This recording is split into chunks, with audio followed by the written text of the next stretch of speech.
Hello and welcome to our YouTube channel Crack JRF with Shine Academy. मेरा नाम तौसीफ है और मैं कॉमर्स सब्जेक्ट से 3 टाइम नेट और 1 टाइम जेआरएफ क्वालिफाइड हूँ। हमने इम्पॉर्टेंट टॉपिक ऑफ पेपर 1 की एक सीरीज़ शुरू की है जिसमें उन सभी इम्पॉर्टेंट टॉपिक को लिया गया है जो कि आपके अपकमिंग एग्ज़ाम में बार बार रिपीट होते हैं। उसी सीरीज़ को आगे बढ़ाते हुए आज का हमारा इम्पॉर्टेंट टॉपिक रहने वाला है लर्नर करैक्टरिस्टिक्स। ये जो टॉपिक है बहुत ही ज़्यादा इम्पॉर्टेंट बन गया है। अगर हम बात करें लास्ट के 5 या 6 साल के एग्ज़ाम को उठाकर देखें तो उनमें हर बार 1 या 2 क्वेश्चन पूछे जा चुके हैं इस टॉपिक से। बहुत ही इजी टॉपिक है और इसको एक शॉर्ट ट्रिक के माध्यम से आपको समझाने की कोशिश की जाएगी कि अगर आप इस वीडियो को अच्छे से देख लेते हैं तो इन फ्यूचर आपका लर्नर करैक्टरिस्टिक्स से कोई डाउट नहीं रहेगा। तो चलिए शुरू करते हैं।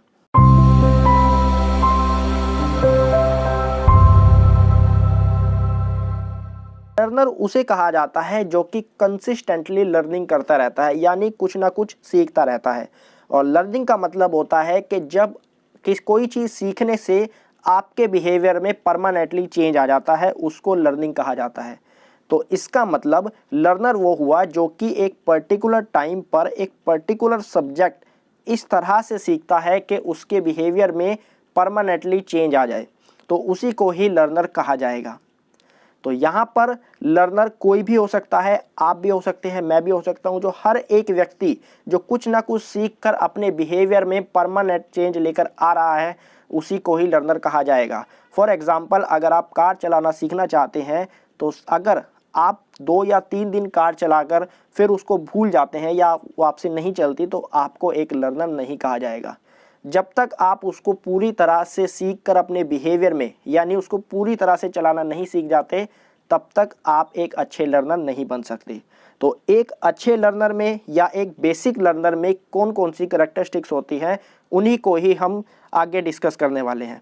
तो उसको मैंने एक पॉइंट के थ्रू ना समझाकर ग्रुप में डिवाइड कर दिया गया है, क्योंकि अगर देखा जाए लास्ट के 2 या 3 एग्जाम में तो ग्रुप से क्वेश्चन ज़्यादा आया हुआ है कि ये वाली जो करैक्टरिस्टिक्स है किस ग्रुप से रिलेट करती है। तो मैंने ग्रुप में बांट कर ही इसको समझाने की कोशिश की है। बेसिकली 4 ग्रुप में इनको बांटा गया है। सोशल एट्रीब्यूट्स के अकॉर्डिंग, आपकी लर्निंग स्टाइल के अकॉर्डिंग, लिसनिंग स्टाइल के according, as well as thinking style के अकॉर्डिंग। तो इन्हीं को ही 1 बाय 1 हम डिस्कस करते हैं। सबसे पहले हम सोशल एट्रीब्यूट्स के अकॉर्डिंग एक लर्नर का करैक्टरिस्टिक्स किस तरह का हो सकता है।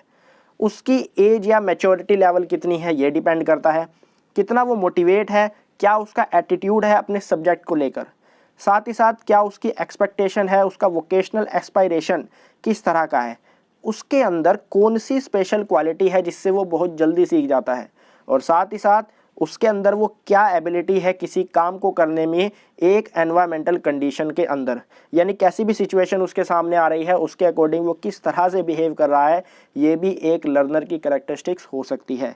तो यहाँ पर अलग अलग लर्नर की अलग अलग करैक्टरिस्टिक्स हो सकती है। कुछ का एज लेवल कम होता है, कुछ का मैच्योरिटी लेवल ज़्यादा होता है, कुछ में कम मोटिवेशन होती है, किसी में स्पेशल टैलेंट ज़्यादा होता है। तो इस तरह से उनकी जो करैक्टरिस्टिक्स हैं अलग अलग हो सकती है। नेक्स्ट जो इसकी कैटेगरी है on the basis of learning style, क्योंकि जो लर्नर होते हैं कई तरह के होते हैं। पहले लर्नर की अगर बात करें विजुअल, यानी जो देखकर जल्दी समझ जाते हैं, तो उनके लिए लर्निंग स्टाइल रहेगी पिक्चर, डायग्राम और डेमोन्स्ट्रेशन से। जैसे मैं आपके सामने एक वीडियो प्रेजेंट कर रहा हूँ कि तो कुछ लर्नर ऐसे होंगे जिनको दिखने से ही सब समझ आ जाएगा, यानी उनको ये कंसेप्ट अच्छे से क्लियर हो जाएगा। तो इस तरह के लर्नर होंगे विजुअल। कुछ होते हैं ऑडिटरी, जिनको सुनकर ज़्यादा पसंद आता है, तो उनके सामने वर्ड्स और साउंड्स के माध्यम से उनको समझाना सही रहेगा। कुछ होते हैं इंट्यूटिव। इंट्यूटिव का मतलब होता है कि जो बहुत ही गहराई से, यानी ऐसी चीज़ को यहाँ पर ढूंढते हैं जो कि बिल्कुल सही है लेकिन उनको अभी तक उसका प्रूफ नहीं मिला, तो वो क्या करते हैं, इनसाइट्स यानी और गहराई से उसको जानने की कोशिश करते हैं ताकि उसका कुछ प्रूफ मिल पाए। कुछ होते हैं इंडक्टिव। इंडक्टिव का मतलब होता है वो जाते हैं स्पेसिफिक टू जनरल, यानी उनके सामने कोई ऐसी घटना हुई जो पहले उनके साथ कभी नहीं हुई, तो उसको वो डिफाइन करके एक थ्योरी मेंटेन कर देते हैं। फॉर एग्जांपल, न्यूटन के ऊपर जब सेब गिरा था तो उसके लिए वो चीज़ स्पेसिफिक थी, तो उसने उसको थ्योरी में कन्वर्ट किया यानी जनरलाइज किया, तो वो थी उसकी इंडक्टिवनेस। डिडक्टिवनेस होती है उसका उल्टा, यानी जब आपके सामने बनी बनाई थ्योरी होती है और उससे आप कुछ अलग निकालते हैं, तो उसको बोलते हैं हम डिडक्टिव। एक्टिवली कौन होते हैं, यानी जो बहुत ही अच्छे से सुनते हैं, समझते हैं, फिर रिएक्ट करते हैं, तो उनके सामने लर्निंग स्टाइल होगी फिजिकल डिस्कशन के थ्रू। कुछ होते हैं रिफ्लेक्टिवली, यानी जो बहुत ही समझ बूझ के साथ सुनते हैं, समझते हैं, तो वो लर्निंग स्टाइल में भी इंट्रोस्पेक्शन यूज़ करते हैं, यानी कोई भी चीज़ अगर वो सीख रहे हैं उसको बहुत ही इंस्पेक्शन के साथ, बहुत ही जांच पड़ताल के साथ ही वो सीखेंगे। तो इस तरह की उनकी कुछ लर्निंग करैक्टरिस्टिक्स होती है और लर्नर्स के टाइप्स होते हैं। तो अगर इस तरह से आपको समझ आ रहा है तो आपका एक लाइक ज़रूर बनता है। नेक्स्ट आता है on the basis of listening style, यानी लिसनिंग स्टाइल के अकॉर्डिंग एक लर्नर का करैक्टरिस्टिक्स किस तरह का हो सकता है। कुछ होते हैं एक्टिव लिसनर। एक्टिव लिसनर कौन होते हैं, जो कि पर्पस के थ्रू समझना पसंद करते हैं, यानी जिनके सामने एक पर्पस होता है। जैसे आप मेरी वीडियो क्यों देख रहे हैं, क्योंकि आपके सामने पर्पस है, मुझे पेपर 1 में अच्छा स्कोर करना है। कुछ होते हैं इम्फेटिक लिसनिंग। इम्फेटिक लिसनिंग वो होते हैं जो कि दूसरे पर्सन को समझने की कोशिश करते हैं, यानी सामने वाला क्या बोलने की कोशिश कर रहा है उसके अकॉर्डिंग जब सुनना शुरू कर देते हैं, यानी हम अपनी मनमानी नहीं करते, जैसा वो बोल रहा है उसी को समझने की कोशिश करते हैं, तो वो होती है इम्फेटिक लिसनिंग। एक होती है इवैल्यूएटिंग लिसनिंग, यानी जब सामने वाला आपके सामने बोल रहा है तो आप क्वेश्चन मार्क लगा देते हैं, यानी ये जो बोल रहा है उसकी कितनी सच्चाई है, कितना उसमें मीनिंग है, क्या उसकी यूटिलिटी है। तो जब ये चीज़ वो करेगा तो उसको कहेंगे हम इवैल्यूएटिंग लिसनिंग। कुछ होते हैं एप्रिशिएटिव लिसनिंग। एप्रिशिएटिव लिसनिंग उसको कहा जाता है जब आप इंजॉयमेंट को ध्यान में रखकर सुनते हैं, यानी आपके सामने कुछ फन फैक्टर होना चाहिए, आपके सामने कुछ इंजॉयमेंट होना चाहिए। इस तरह से जब आप सुनना पसंद करते हैं तो उसको कहा जाता है एप्रिशिएटिव लर्निंग। तो यहाँ पर अलग अलग लर्नर का अलग अलग जो लिसनिंग स्टाइल्स है वो हो सकता है, उसी के अकॉर्डिंग वो एक लर्नर बनता है। नेक्स्ट है हमारी on the basis of thinking style, यानी किस तरह से वो सोचता है। तो यहाँ पर सोचने के हिसाब से भी लर्नर को कई तरह से डिफाइन किया जा सकता है। एक होते हैं reflective thinker. Reflective thinker basically नई इन्फॉर्मेशन को कलेक्ट करने की ज़्यादा कोशिश करते हैं और उस जो नई इन्फॉर्मेशन उन्होंने कलेक्ट की उसको अपने पास्ट एक्सपीरियंस से रिलेट करने की कोशिश करते हैं, यानी उनके साथ कोई उन्होंने इन्फॉर्मेशन ली और उस इन्फॉर्मेशन को लेकर उन्होंने पास्ट एक्सपीरियंस देखा कि मेरे साथ ये हो चुका है या नहीं हुआ, उससे उसको रिलेट करने की कोशिश करते हैं और अपना कंक्लूजन निकाल देते हैं।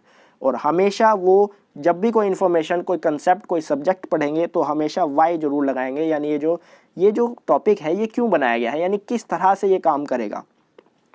और साथ ही साथ एग्जामिन करते रहते हैं अपने आप को भी और टॉपिक्स को भी जो वो समझ रहे हैं कि ये मेरे लिए कितना इफ़ेक्टिव रहने वाला है। तो इस तरह के थिंकर्स को कहा जाता है रिफ्लेक्टिव थिंकर, जो कि बहुत गहराई से किसी इन्फॉर्मेशन को समझने की कोशिश करते हैं। कुछ होते हैं क्रिएटिव थिंकर्स।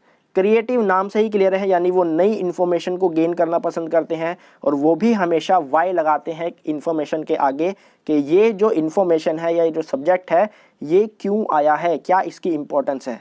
साथ ही साथ वो अपना सोल्यूशन निकालने की भी यहाँ पर कोशिश करते हैं, क्योंकि उनके अंदर क्रिएटिविटी ज़्यादा होती है। कुछ होते हैं प्रैक्टिकल थिंकर्स। प्रैक्टिकल थिंकर जितने भी हैं वो सारे फैक्चुअल इन्फॉर्मेशन को देखते हैं, यानी फैक्ट देखते हैं कि इस इन्फॉर्मेशन के पीछे क्या सच्चाई है।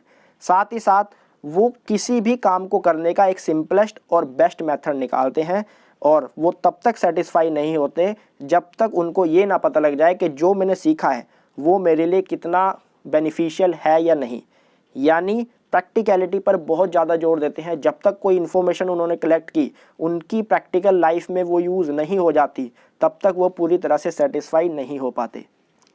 कुछ होते हैं कंसेप्चुअल थिंकर्स, जो कि प्रैक्टिकल थिंकर्स के अपोजिट हैं और साथ ही साथ उनसे कुछ रिलेट भी रखते हैं। कंसेप्चुअल थिंकर्स वो होते हैं जो कि एक बड़ी पिक्चर को देखकर इन्फॉर्मेशन एक्सेप्ट करते हैं, यानी एक मीडियम से इन्फॉर्मेशन कलेक्ट करने को वो अच्छा नहीं मानते। फॉर एग्जांपल कुछ थिंकर्स ऐसे होंगे, कुछ स्टूडेंट्स ऐसे होंगे जो मेरी वीडियो पहले देखेंगे, बाद में उस चीज़ को कंफर्म करने के लिए किसी दूसरे की, फिर उसको आगे कंफर्म करने के लिए किसी तीसरे की, यानी जब वो 3-4 जगह से एक जैसी इन्फॉर्मेशन नहीं देख लेते उनको चैन नहीं आता, यानी उनको वो टॉपिक समझ में नहीं आता। इस तरह के थिंकर्स को कंसेप्चुअल थिंकर कहा जाता है। साथ ही साथ वो ये देखते हैं कि ये जो चीज़ें हैं किस तरह से काम करती है और वो फाइनल आउटकम यानी रिज़ल्ट की बिल्कुल भी परवाह नहीं करते, यानी जो भी वो समझ रहे हैं, जो भी वो सब्जेक्ट ले रहे हैं उसमें वो डीप जाना चाहते हैं उसके कंसेप्ट को समझना चाहते हैं, तो इस तरह के थिंकर्स को कहा जाता है कंसेप्चुअल थिंकर। अब ये जो 4 कैटेगरीज थी, इसके अलावा भी कुछ करैक्टरिस्टिक्स होती हैं एक लर्नर्स की, तो हमने भी उनको कैटेगरीज में डिवाइड किया है ताकि आपको अच्छे से समझ आ जाए। कुछ होती हैं पर्सनल करैक्टरिस्टिक्स। पर्सनल करैक्टरिस्टिक्स होती हैं जो कि उसके पर्सनालिटी से रिलेटेड होती है, यानी उसके डेमोग्राफिक इन्फॉर्मेशन उसमें शामिल की जाती है, यानी किस एज ग्रुप में आते हैं, क्या जेंडर है उनका, कल्चरल बैकग्राउंड क्या है, कितनी मैच्योरिटी है उनके अंदर, लैंग्वेज क्या है उनकी, सोशल इकोनॉमिक स्टेटस कैसा है उनका, किस तरह की उनकी नीड्स है और किस तरह का उनका जो लर्नर ग्रुप है, उस सभी को ध्यान में रखकर जो लर्नर की करैक्टरिस्टिक्स डिफाइन की जाती हैं उनको पर्सनल करैक्टरिस्टिक्स कहा जाता है। नेक्स्ट है एकेडमिक करैक्टरिस्टिक्स। एकेडमिक का मतलब होता है यानी उनके अंदर किस तरह की एजुकेशन है, कितना उस एजुकेशन का लेवल है, साथ ही साथ उनके अंदर कितनी नॉलेज है, और जो भी उनके सोशल या इमोशन करैक्टरिस्टिक्स हैं वो भी इसमें शामिल किए जाते हैं। देन आता है कोग्निटिव करैक्टरिस्टिक्स। कोग्निटिव का मतलब होता है आपके माइंड से रिलेटेड, यानी आपका जो मेमोरी है, आपकी जो मेमोरी है उसका लेवल कितना है, कितना आपके ऊपर मेंटल प्रॉब्लम है, मेंटल प्रेशर कितना है आपके ऊपर, आप किसी प्रॉब्लम को कितना अच्छे से सॉल्व कर पा रहे हैं, इंटेलेक्चुअल स्किल कैसी है आपकी, कितना आप याद रख पा रहे हैं, कितना चीज़ों को ऑर्गेनाइज कर पा रहे हैं, और साथ ही साथ कितनी इन्फॉर्मेशन आप कलेक्ट कर पा रहे हैं, स्टोर कर पा रहे हैं अपने ब्रेन में।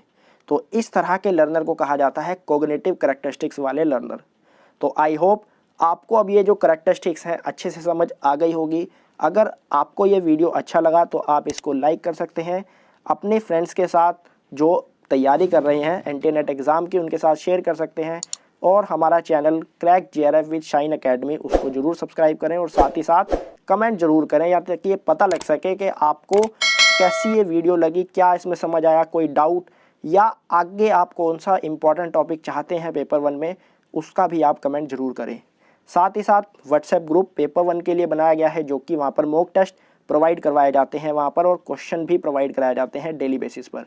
अगर आपको इसकी PDF चाहिए तो आप टेलीग्राम में ज्वाइन कर सकते हैं, टेलीग्राम ग्रुप को लिंक डिस्क्रिप्शन में दे दिया जाएगा। इंस्टाग्राम पर फॉलो कर सकते हैं, और फेसबुक हमारा पेज है Shine Academy for UGC NET mock test, वहाँ पर भी आप इसको ज्वाइन कर सकते हैं, फॉलो कर सकते हैं।